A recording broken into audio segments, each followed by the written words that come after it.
Hey, man.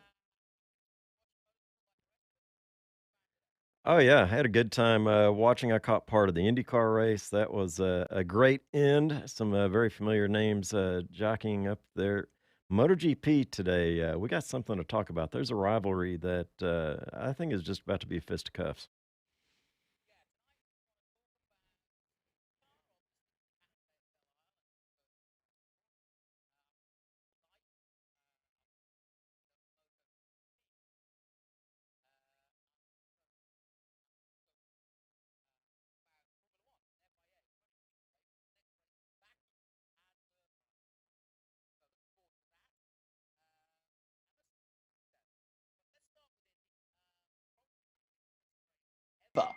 I think I've ever seen at Belle Isle, which of course is a sort of semi-street circuit around the island in between Canada and Detroit, right there on the border. They even do both national anthems because of where it is. It's something that has been it's a passion project, if you will, for Roger Penske, who spent a lot of time trying to help Detroit get back on its feet. So, I think it's something that will remain a huge part of his history. And also, Detroit is certainly not over. But a straight win for Will Power and a needed one, Les. He hasn't had a lot of success, and Penske had a terrible Indy 500 last week. So good to see them winning again.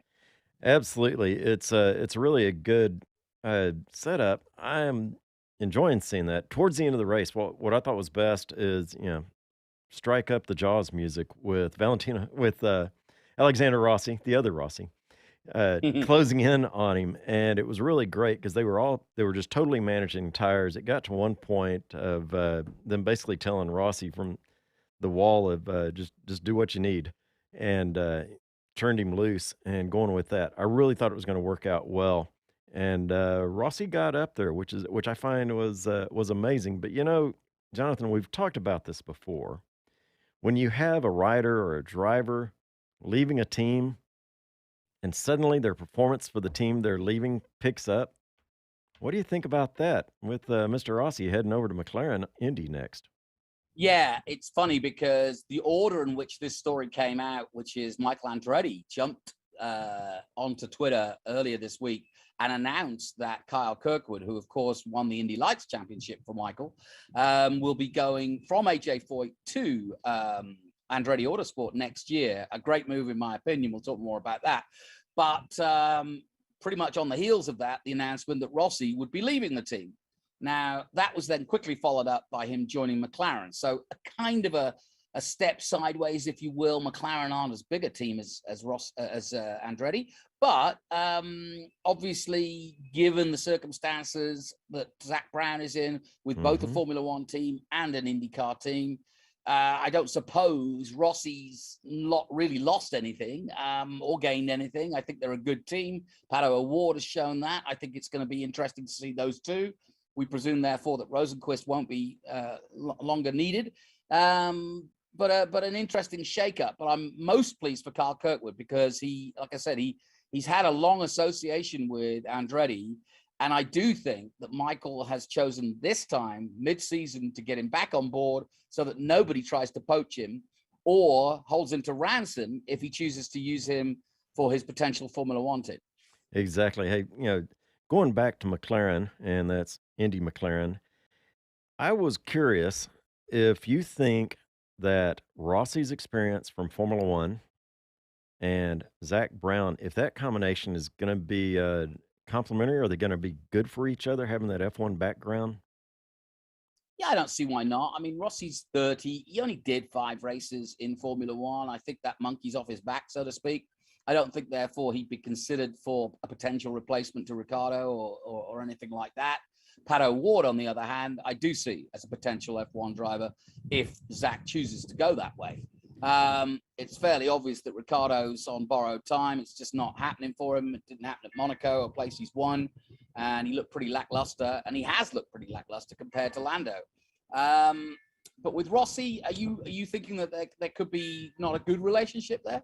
Well, I think it's bringing a different dynamic because Rossi has been in the high level of scrutiny that F1 has been. I mean, we first met him back in his Cayman days or Caterham days, And hearing about their training and how critical they looked at everything about, your own health, your personal performance, the vehicle performance, and then they break down the vehicle into a million different facets. And I'm wondering if that criticality that Rossi is ready to support or has supported before, if it's going to be a huge compliment to get with Zach, who obviously is still looking at things in that detail in Formula One, but him to bring that level of criticality to IndyCar. I think there's potential to really have a lot of synergy around those two together. Well, there's no question in my mind after making, and we were there on the 100th running when he won the Indy 500, he really splashed onto the scene. And that win came so early in his IndyCar career that everybody thought, what have we got here? Then followed it up the next season and was just amazing, and especially at the Indy 500. So Rossi's had the Midas touch for a few years, but in the last couple of years, I think it was 2019, his last win, he has had a bit of a doldrum situation where he's not really recovered very well or performed very well for Andretti, both at the 500 and in the championship. He's always there or thereabout. I mean, you can't say he's not a great driver. He certainly is. But he's had a couple of fallow years. And I do think that probably some sort of mumblings and maybe not getting eye to eye with Michael has caused this sort of breakup. I mean, 7 years is still a long time for any team. And I think with a new, fresh, a fresh approach with McLaren, we'll get back to seeing Rossi doing what he did so well in his first couple of seasons in Indy. Well, based on the sound effects behind you, I think the bell is tolled. There you go. Nice segue.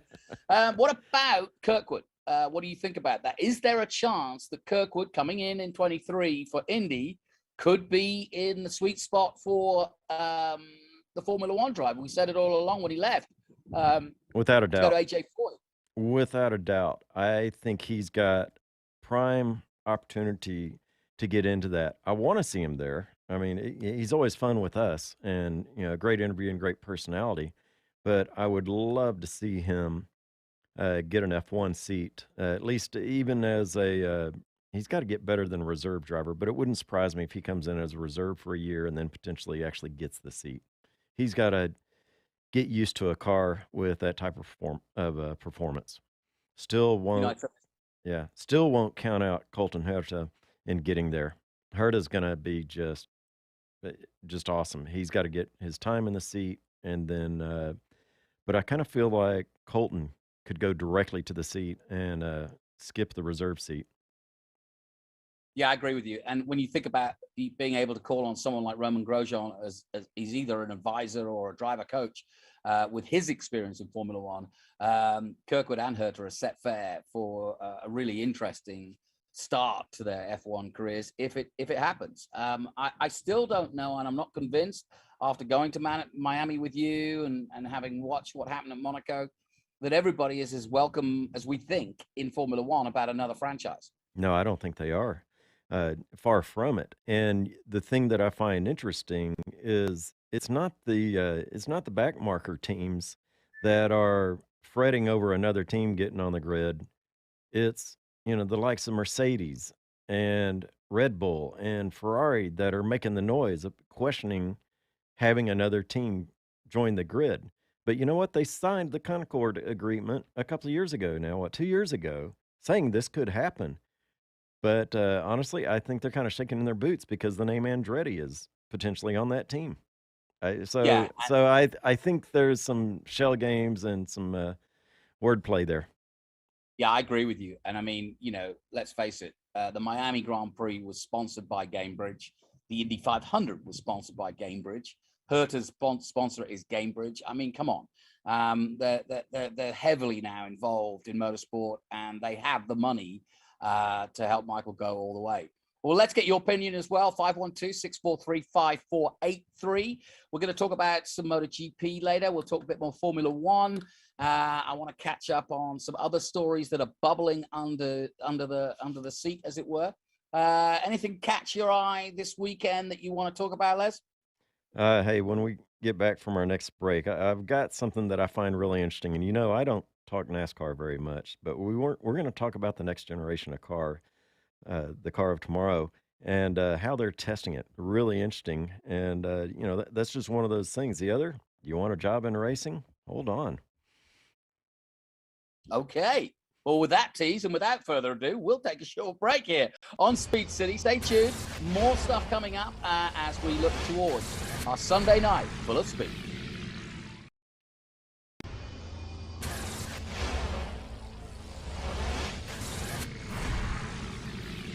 Hi, this is Mario Andretti, and this is Speed City.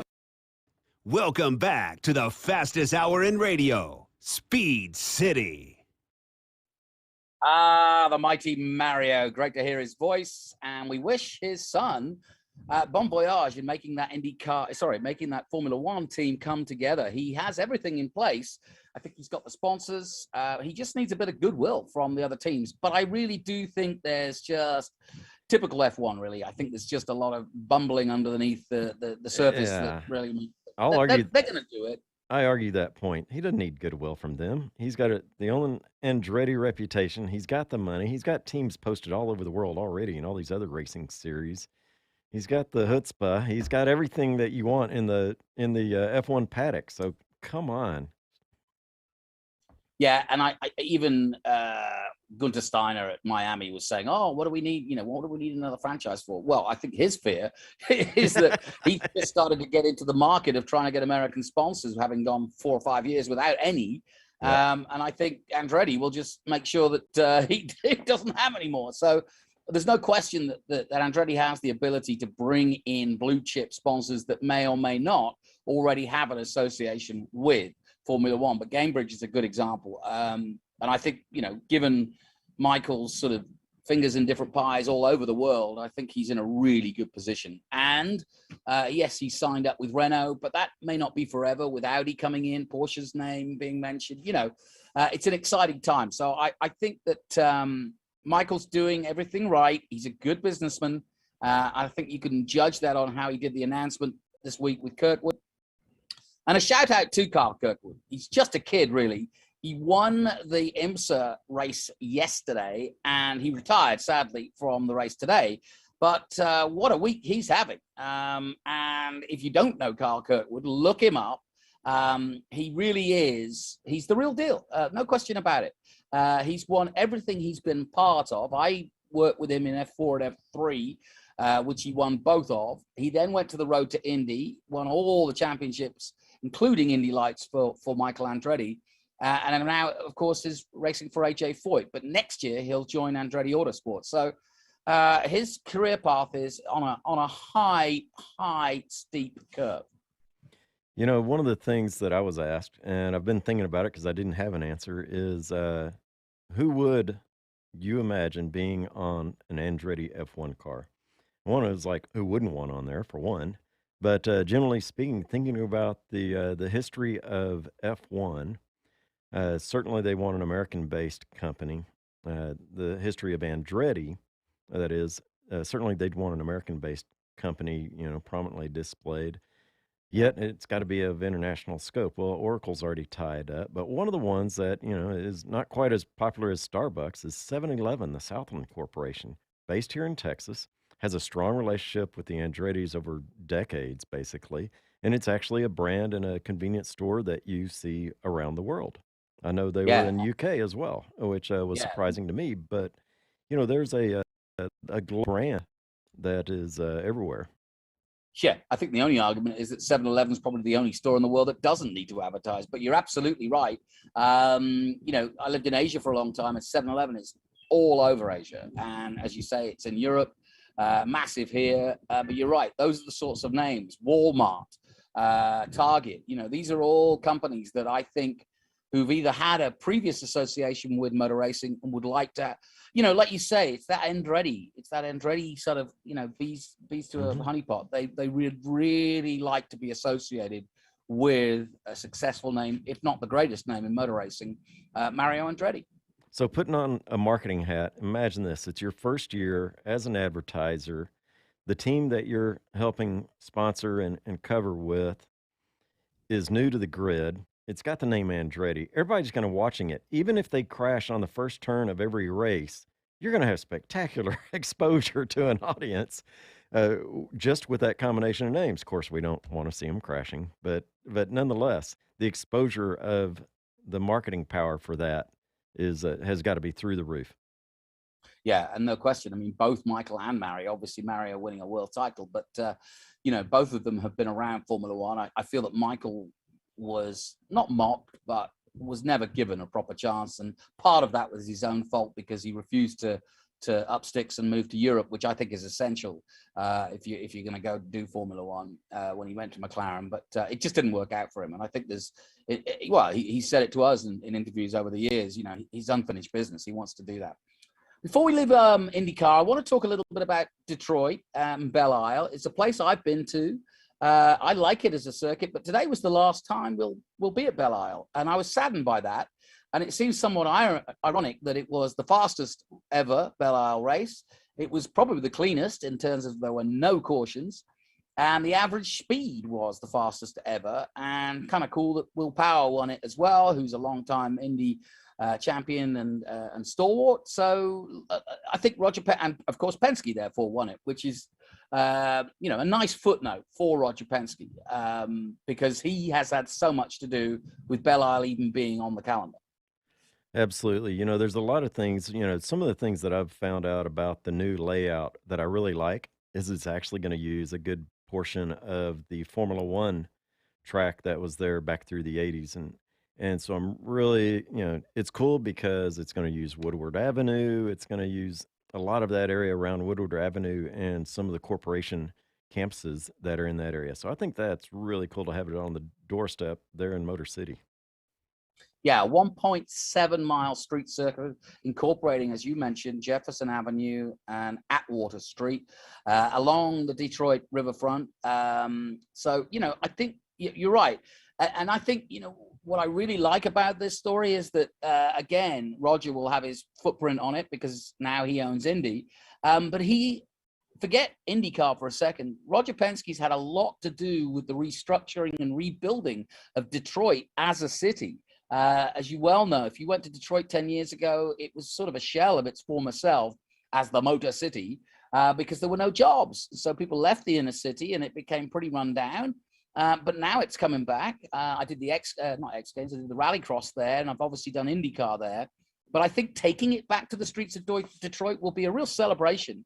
And like you say, using part of the Formula One circuit, and it will really stamp everybody's view that Detroit is a humming place again. Well, I remember it was one of the locations that Bernie Ecclestone talked about bringing F1 back to, that he liked the idea of putting it right on, General Motors and Ford and all of those manufacturers' doorstep. And so I think that was more hot air, more Bernie's typical hot air than anything. I kind of thought that was a cool idea. Yep, I couldn't agree more. Yeah, it's going to be interesting to see that. And I love street races. And I think also from the crowd's point of view, they're talking 100,000 potential. We saw 240 at Miami. So, I think also Belle Isle was never set up to have that big a crowd because it's a small island. So that was always going to kind of stop it from being heavily promoted stroke, a chance of making a lot of money out of it. So now I think they'll have a chance to do that, which is big news. And of course, Formula One's going that way. Look, here we are, Monaco, Baku, back to back. Street Miami, obviously, and then now Vegas. So street racing is seeming to come into vogue yet again. Now, I want a drum roll if my producer can give me one, because I can't believe that Mr. Kaiser wants to talk about NASCAR. Oh, gee. All righty. Well, I'll tell you what. Here is what is so cool. So we've got the new car coming out, the next gen NASCAR coming out. But, like I said, there's a few things I don't like about it. Everybody's going to be basically in the same chassis, all of those kinds of things. There's a lot of stuff that's going on that is making it very close to a spec series. I'm disappointed in that. I've already said that. We're seeing more right turns in NASCAR on purpose, so I'm happy for that. But here we are. We're headed towards a spec series in my mind, and kind of doing away with the creativity so much that the teams did and built with. I've already, lamented on the idea of let's put an OEM windshield in it, and you got to run an OEM back glass, and it's got to fit the profile of what you see at the dealership. but that's not going to happen. So, what is so cool about this is they are testing the next gen car using a robotic device as well as remote control. And what this is doing is they ran laps on Talladega, I believe it was, and crashed the car into a wall at 130 miles per hour to do all this. Hey, And we've got drivers that do that every week. yeah, I thought it was part of the sport. But the coolest thing about this is all the technology that went into it, all the data feed that they're picking up on, everything of that nature. This is astounding. Remember, this is the same organization that lagged behind the Hans device. And had they implemented the Hans device a couple of years earlier, we might still see Dale Earnhardt walking around. So it's a stickler with me, but I'm very happy to see them taking this progress in technology to really evaluate this and not guess and not try to use computer. They really did wad up a car and check it out, and that's very important. That we want our drivers, we want all of them, no matter which track and series they're in, to walk away from any incidents. And so I was really proud to see that. Really happy to see that they use this type of technology. Why would you be upset to see it become more of a spec series? I mean, it's not far off anyway. I mean, you've only got two engines, the same chassis pretty much. They kind of look, what I mean? Unless somebody told you it was a Camry or told you it was a Chevrolet, Well, you're not really identifying it very hardly, are you? yeah. I mean, the body is essentially the same.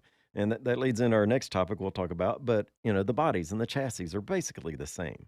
It's just whatever labels they stick on them for the most part, and that's my frustration about it. The going back to the history of NASCAR, these were factory, dealership lot cars that got caged and got drums of fuel stuck in the trunk and things like that, and they kept on modifying it. And yes, they turned left and right on the back roads of the bootleggers. So that's my thing is I love the history of all of my racing sports, and that's one where the NASCAR has disappointed me is they've gotten so far around away from being a dealership car that now it's actually an aftermarket spec car instead. I would love to see, like I said, the OEM windshield, the OEM back window, the general profiles that we used to see them spec in. I'd love to see that, hey, whatever body or brand you are racing on the track, there has to be the same engine drive configuration available on the dealership floor. I still want my V8 Camry rear-wheel drive. Good point.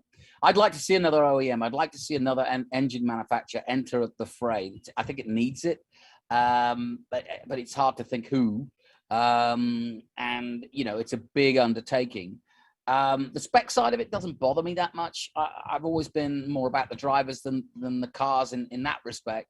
And I'm really enjoying, because I do Trans Am every week, I'm really enjoying watching our young guys getting junior contracts and using Trans Am, which is all road race, is all road courses, to get their, to learn, to get their nibs. And they're now being junior Harvick team or a Chevrolet junior or a Toyota junior. We've got several teenagers now in Trans Am. And so I think Steve Phelps and his team at NASCAR are doing a really good job with their ladder of truck series onto Xfinity and then to Cup Series about bringing young talent through. And you've seen in the last couple of years, Christopher Bell, Austin Cindric, these guys are coming through. And they're good. Kyle Larson, I mean, okay, he's getting on, he's been around a bit now, but the talent is there in NASCAR. And I think it's underrated if you don't understand NASCAR and you don't watch it all the time, I think it looks easier than it really is to do, because they're all going at the same speed, but that speed is 200 miles an hour. And they are affected heavily by the drafts and the wind and so on and so forth. So I've learned, I've got a lot more respect for the drivers in NASCAR than I had when I was back in Europe, sort of watching it from afar. All righty. Well, I'll respectfully disagree with you. Good on you, Les. And on that bombshell, we'll take a short break and we'll be back with more Speed City after this.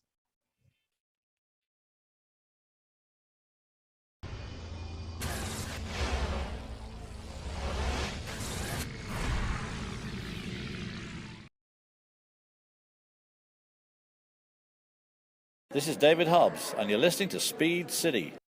Welcome back to the fastest hour in radio, Speed City. The indubitable David Hobbs. Always in a smozzle, or something like that, but we loved him when we missed him. Good to hear Lee Diffie today at Belle Isle. My good mate Lee, doing a hell of a job with Townsend and the boys. Not a bad race, but not the most exciting. But we are shock, horror, gasp, still talking about NASCAR, unless you've got another story. I do. Me. And so, one of the things that has turned up, and I've introduced folks to team members to shops that are, higher grade racing shops. And a lot of folks are enamored with the idea of working in the racing world. Well, here's your chance, folks, with none other than Stuart Haas. And here's what's interesting about this. So, there's been impacts of the pandemic. There's been impacts of just attrition, people getting done with the racing life. Jonathan, I know you travel the world way more than I do in any given month. And so it's really interesting because of the skills that are required. What's happening in NASCAR is the next gen car that is in development. A big part of it is around cost savings. Thus, they're standardizing components. A lot of these things are practically going to be off the shelf parts. So that does away with a lot of the skills. Well, there's a lot of changes around that. They are actually, there is a huge opportunity that if you want into racing and you've got those skills around the mechanics, the technician, the data, the body work, things like that, this is a prime time for you to get into that. And Stuart Haas is one of the teams really pushing to get fresh blood, if you will, to get in and infuse the energy to bring those new skills into the series and just shore up the vacancies that have happened, like I said, over the pandemic, over the racing changes, over people retiring from the racing world and what have you. So now's the time. Get out there. Yep, I think it's a good point. And I've been really interested. We all kind of went to our own little corners when COVID came. But I was really interested to see how motor racing dealt with COVID. And as a sport, I thought they were brilliant, and led by NASCAR, I may add, who were the first to come back and create bubbles and create a situation where you could go racing without a crowd. Plus, they got rid of practice, which I thought was interesting because it made some of the racing even more exciting because you didn't have any time to get ready. So it really was you and your race engineer, and I like that aspect to it. But all of that was due to the pandemic. But what it taught us was we can go racing for less time, and we can go racing for less money. One of the problems in all forms of motorsport is the escalating costs. I'm going to talk a little bit about the budget cap in Formula One in a minute, because there's kind of a hoo-ha brewing in that as well. But I think the pandemic overall has helped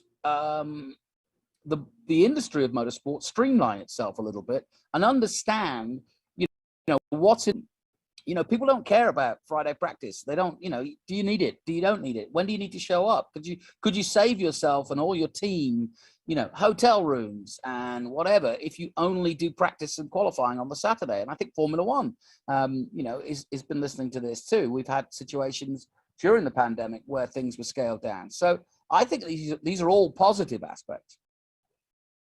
I agree, and I like this thing. Like I said, I feel like motorsports broadly is growing in the U.S. I mean, look at all the activity in your neighborhood with the Trans Am series, everything that's going on there. Look at the, the legends that are behind the wheel again or still. And so I really love that. They've got to have people to fix their cars and take care of their cars and do all those things. So as the racing following grows, so do the folks that have to support it. And so that's how these teams are keeping up, by hiring the new folks and bringing them in. So, hey, there's your opportunity. Really, it is a fantastic environment to be in. Oh, yeah. Jonathan's lost a lot of hair traveling all over the world for 20 some odd years now, but it's worth it, don't you think? Yep. No, heck, we work for a living, don't it? I mean, get paid to talk about racing cars is great. Love it. I wouldn't give it up for the world. Quick shout out before we leave Indy to Linus Lundqvist, somebody who's been on the show and made a name for himself, the young Swede. We just had a Swede win the 500 in Marcus Ericsson. Good for him. But Linus Lundqvist is the next in line. He won both races at Detroit. He now leads the Indy Lights Championship. So I'm really looking to see if he can come all the way and potentially get an Indy drive very soon. But the Swedes are en masse. There's more coming. And we've got Danes, but Bjarne Pedersen's also up there in Indy Lights. Matthew Brabham is also in the top 5 in Indy Lights. So some really good names on the cusp of Indy. So keep an eye on Indy Lights. Also watch out for my own good buddy, Ernie Francis Jr., who's gone from Trans Am to Indy Lights. He's not pulled up to any trees yet, but he's doing all right. And he's still a youngster. So keep watching the talent coming up. Definitely. Well, we're tracking up and comers from all the different racing series, so stay tuned for that. Yeah, I noticed that Hunter McElrea, the young New Zealander in Indy Lights, he's doing well. Ryan Sheehan from Austin, Texas. Jake Vanilla from San Antonio. So we'll keep you up to date with all these new names that may not be familiar for you right now. But, you know, it wasn't that long ago that we were telling people about who Alexander Rossi it was or is. And no one really knew who he was because he was racing in GP2 and he hadn't got to Formula One by that point. But, you know, the same is true of Kyle Kirkwood. We hadn't really known much about him, but you and I were following him in the junior cases. So I think that's something that Speed City will keep you honest with. Now, moving right along, let's talk a little bit Formula One. We had Monaco last week. I don't know if you've got any thoughts on that. But obviously we've got another street circuit next weekend in Baku. Couldn't be more different, but an interesting race, Azerbaijan. It only came on the calendar, 2017, but it established itself quickly. Not that dissimilar to Miami in terms of having a long straight, but then you go through the old city and it's more like Monaco there. Are you looking forward to that one? Yeah, I am. And you're right. The diversity of that track is really good. It's swift, and it's one of those tracks I'll say isn't completely balanced because, you know, you have some cars that are better for the turns, some that are power cars for the straightaways. And so I think it's still going to continue. I'm still going to put my money on Charles and Max out there and possibly Sergio mixing it up. I'm really, really happy to see the inter-team battle between Max and Sergio. Now, that perfect segue, because there's been stories in the press this week saying going into Baku, Sergio Perez will have equal parity with Max Verstappen. Do you believe that? Time will tell, and that's what I want to happen. It's too early in the season to be pulling team rank, and, you know, we've seen Sergio deliver extremely well. Even when he was in a car that wasn't as competitive, he still did really, really well. And I want to see that keep on going. He deserves it. He's put his time in. Quit treating him as second rate. If he's up there going head to head with Max, let him do it as long as they don't take each other out. We want the racing as fans, and, you know, career wise, he deserves it. Yeah, I mean, a few weeks ago in Spain, we were lamenting the fact that he was kind of given team orders, and then comes Monaco, and he puts on an amazing performance, and maybe having Carlos Sainz just in between them might have helped his cause. But Perez has, I mean, he certainly came in to back up Jos. I always call him Jos. His dad's Jos. To back up Max. You know, you can't. Anybody would agree with that. And remember, he didn't have a Formula One ride at the time. So, you know, he was thankful of the opportunity with Albon gone they needed a good pair of hands to, they said it themselves to Christian Horner. They wanted somebody who could help take the fight to Ferrari and Mercedes. And for that, you need two drivers. That gives you an opportunity and strategy, and they weren't finding that with Albon and the others that tried, if you will. And so with Perez, I think they got more than they bargained for, because he clearly is capable of challenging Verstappen. And I think the last few races, he's pushed himself into a position. He's got his new contract now. He's pushed himself into a position whereby they have to let him race, because he might be the more obvious choice as a world championship contender against Max, possibly. You know, away from the track, I'm going to say I love what we see here. You know, we're based in Texas, here near the Circuit of the Americas. I love the following and the fan base that I see for Sergio. And just ran in, saw a lady wearing a Red Bull cap this past week at the store. And I mentioned nice cap. And I said, who do you cheer for? And she was like, Sergio. I was like, fantastic. I mean, I love it. Uh, she appeared to be Mexican American or maybe from Mexico.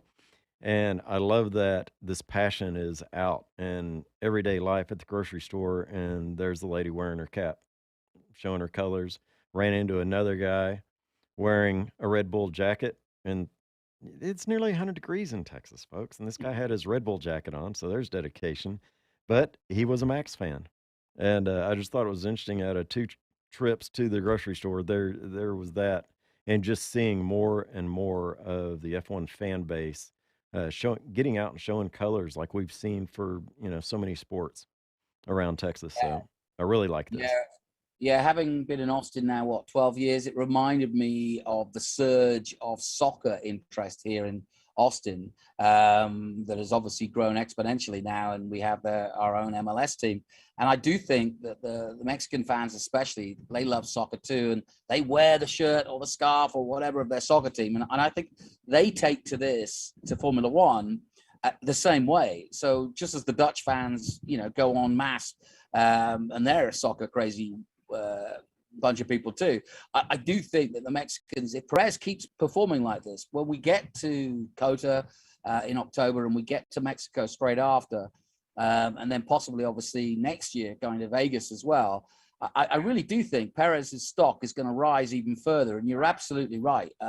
They love him, absolutely love him. One of the things that I've seen, speaking of the race this year here at COTA, tickets are hard to come by. And I am seeing aftermarket sales nearly doubling already, and we're a long ways from it.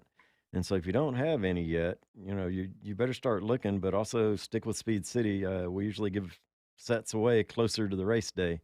So, yeah, just beware. But I think that says a whole lot, how early this has been sold out. They've got some day passes still available, last I looked. But, oh, my gosh, it's done. We saw Miami sell out in a couple hours of 240K. I had somebody ask me this week, when will tickets for Vegas go on? I was like, wait a minute, we don't even have a firm date set for Vegas yet. So that'll be set, now, truth be told, that probably will not be set at least for another couple of months. They'll negotiate the calendars, figure out what's right. They've, one of the things in this new regionalized racing plan and discussion that they're talking about for the F1 calendar is to cut down on logistics and travel for the teams and the support crew back and forth across zones. Used to be from Monaco to Montreal and then back across the pond, and then they come back over for Austin and Mexico and finish up. So remember, they're addressing that. So we're liable to see just apple pie turnover on this.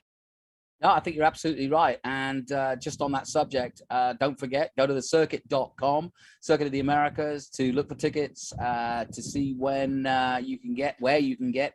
And don't forget also Coldplay and Green Day on the same weekend. If you buy a ticket, you've got concert tickets too. Don't get any better than that. I will be front row and center for both those. We're going to take a short break. We've got one more bit of action I want to talk about, obviously, after the break, and that is going to be MotoGP. Stay with us here on Speed City.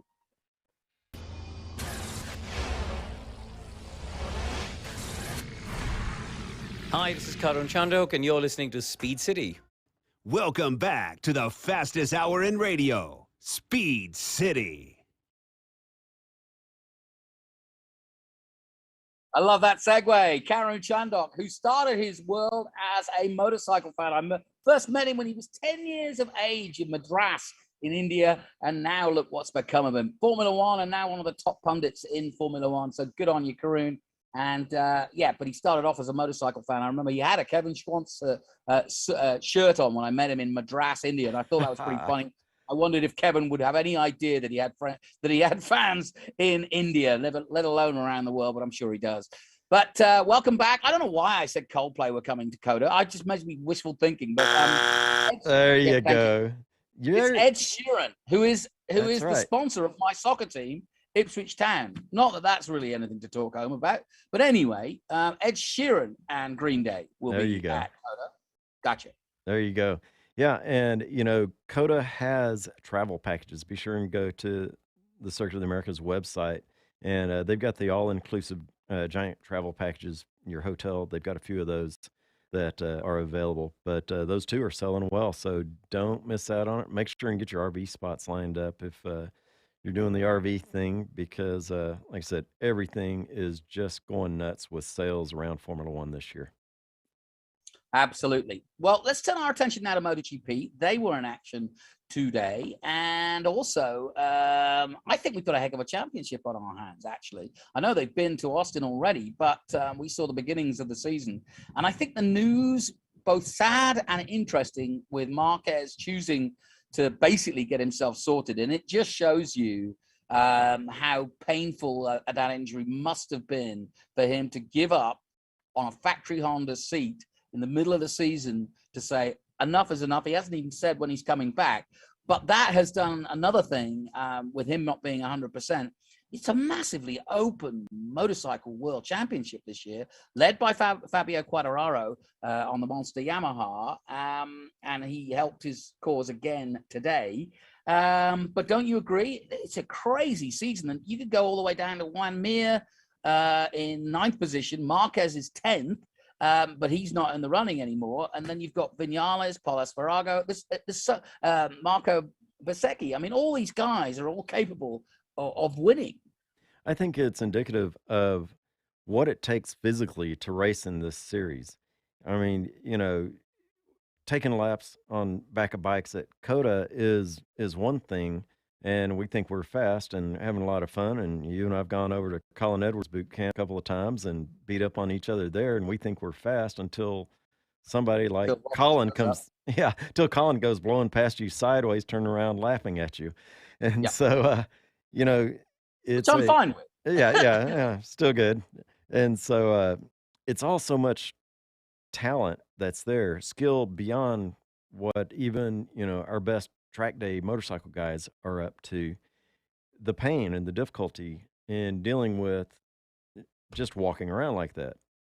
And then to go through those G forces on the track during a race, it's astounding. So I can only imagine, after I folded a collarbone this year, how much that hurt just to walk around on the ground, to go through what Márquez did with all of his plethora of injuries and complications, to try to do something with that much G force. I can't imagine it, and I don't blame him a bit for stepping out. No, I think it's the right decision. He's young enough to come back. It just shows you how much he's achieved, because any other rider, let's say it was a Cal Crutchlow or whatever, you'd say that was career ending. You can't leave the factory team and expect to come back. But he's that good and that established that I would have thought HRC will probably keep his ride open for him. I'm sure that there's a gentleman's agreement. But my worry is, and I remember back in the day doing when he broke his leg at Assen, just how, once you start having lots of operations and you're away from the sport, do you ever get that back? I feel, I'd like to get your take. I feel that with Márquez being such an exceptional rider, there is a possibility of him finding his way back to his former glory. I expect him to be back. Would I call it former glory? I don't know, but you're right. The accumulation of injuries on riders, even with today's technology of suits, just builds up on you. This year, you and I are sitting with Kevin Schwantz, and he made some comment about his wrist, and I looked down at his wrist and his hands, and you can see all of the things that he's been through with the best equipment in the world. Schwantz was riding and racing back in those days, and his hands are just not what they were born as. And so it's just something else what these riders are going through. Certainly, Márquez is another world. I'd love to see him against Kevin in his prime, but nonetheless, these injuries will accumulate. whether Marquez will ever get to that, sliding on his elbow and shoulder again and popping back up for the next curve, I don't know. He did do it once this year, and everybody roared over that and said he's back. Well, he didn't fare too well after that. And so, I'm not sure he'll make it back to that. He will absolutely be respectable when he gets back on two wheels. Yeah, I think when he came back that week after that first initial Jerez crash, I thought it was too early myself. But staying with MotoGP, big crash today. What did you make of it? I made more friends than Nakagami did. Nakagami is so if you didn't see the race today, he was riding like he was going for the whole shot from the last guy on the grid, but he probably passed 8 or 10 riders, totally missed his breaking point going into T1, took out Bagnaia and Rins going through that. All three of them went skipping off into the beach and were toast. For it to happen once, that's fine. This is the second time that we've had this issue, or I'll say they've had the issue with Nakagami. He also had issues, and he took out, I forget who it was, he took out last month in Mugello. He took Rins out in Mugello. See my notes here. And so he did that. There's no love lost between Rins and Nakagami right now. And so there's starting to be rumors. In fact, Rins called him out in a post-race interview of, I don't think he belongs here, and he's holding FIM responsible for letting him be here. Yeah, that's a tough one. I've always thought Nakagami's a good rider, but he does tend to make mistakes that aren't ordinary. In other words, when he makes a mistake, they tend to be big ones. And yeah, he's not having a good season. He's 16th in the championship at the moment. It's not been a good year. I love it when we do have successful Japanese riders like Haga and, like the Okadas and so on and so forth, because obviously with so many great motorcycles coming out of Japan, you really want them to be represented. But you have to wonder whether, I don't say I agree with what the others are saying, but it's definitely worth talking about. And, you've got to be safe. You've got to feel safe with the riders you're up against each and every week. So I don't know, maybe he'll regroup, but generally speaking, would you agree with me on the point of, it being very open and also manufacturer-wise very open? You've got KTM in there, you've got Aprilia in there, you've got Ducati having a real climb to form now. Yeah. And Yamaha obviously leading the way. Absolutely. Again, this season has been a mix-up of the brands running for the front. You've got Martin on a Ducati now. He wrapped up second. Fabio took first. It's a great mix of brands and riders that are there. So that's what's keeping MotoGP exciting for me. Is it wasn't the runaway of Márquez that we saw for years. It wasn't Ducati as the flying beast as they were for a while. And so this is a good mix-up. To me, honestly, it kind of parallels F1 in that any one of 3 teams is going to win at this point. So I'm very pleased with that. We had there was one issue, I got to tell you.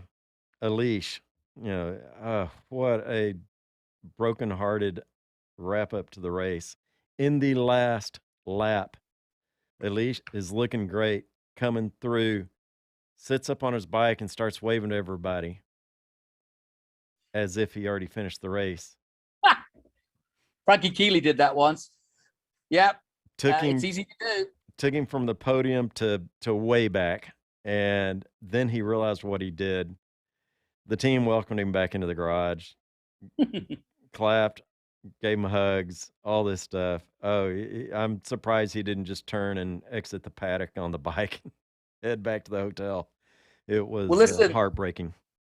Yeah, heartbreaking indeed. Listen, we're running out of time, as always, Les. Great to talk to you tonight, as always. Thank you for tuning in. Don't forget, we'll be back with Baku Formula One, 5 a.m. Austin. I don't know who the hell's going to get me out of bed to do that.